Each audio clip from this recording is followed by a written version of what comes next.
All right, let's talk about Detroit. A couple takeaways I have from the race. First of all, that's what I get for talking smack. I always talk smack about the regular rounds because I think the Triple Crowns are so much better, and then the last two regular rounds have been super exciting.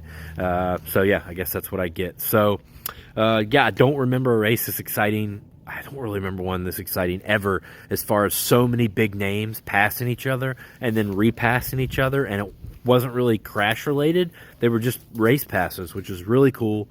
I was so bummed for AP. So bummed for AP. I really wanted to see that guy get a win, and kind of broke my heart whenever he crashed there at the end. And then, of course, the Deegan drama. You know, I had kind of quieted down about Deegan, and he kind of really impressed me. And then he goes out and acts like a fool yesterday, and I'd love to know the backstory why he acted like that. Don't get me wrong, I have no issue with how Jordan Smith crashed. That was all on him. But you can clearly see, well, let's just get into the Deegan controversy in part 2.